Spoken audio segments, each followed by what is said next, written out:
Sihor bogus રોજમદાર પ્રકરણમાં 3 શખ્સ એક દિવસના રિમાન્ડ પર. પ્રાદેશિક કમિશનર નગરપાલિકાઓએ તપાસ અહેવાલ મંગાવતા ભાંડો ફૂટેલો. સુપરવાઇઝરના સંડોવણીથી બહાર ગામ રહેતા રોજમદારની જગ્યાએ અન્ય શખ્સે નોકરી કરી સિહોર નગરપાલિકા પાસે 8 માસનો પગાર પણ પડાવી લીધેલો.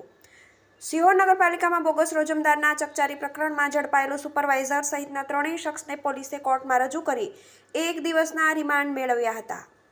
પ્રાપ્ત માહિતી અનુસાર સિહોર નગરપાલિકામાં ગત જાન્યુઆરી માસમાં અરુણ કાળુભાઈ ગોહેલ નામનો શખ્સ વોટર વર્કર્સ ડંકી વિભાગમાં રોજમદાર કીમેન તરીકે જોડાયો હતો. ત્યારબાદ શખ્સ બહારગામ જતો રહ્યો હોય તેની જગ્યાએ ભરત ગોવિંદભાઈ ગોહેલને નોકરી ઉપર મોકલી તેના નામે પગાર લીધો હતો. આ કૌભાંડમાં વોટર વર્કર્સ વિભાગનો સુપરવાઇઝર અશ્વિન રામભાઈ મિયાત્રા પણ સંડોવાયેલો હોય.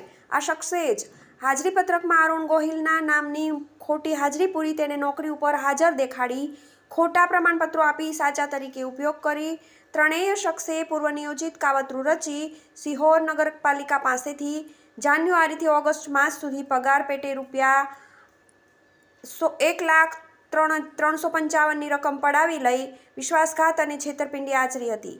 આ મામલે પ્રાદેશિક કમિશનર નગરપાલિકાઓ દ્વારા તપાસ અહેવાલ મંગાવતા ચીફ ઓફિસરે ના છૂટકે તપાસ કરવી પડી હતી અને બોગસ રોજમદાર કૌભાંડનો પર્દાફાશ થયો હતો.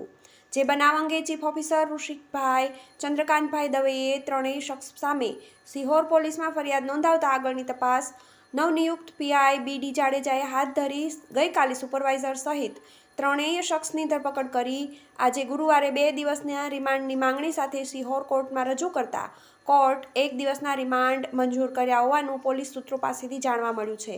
TV18 news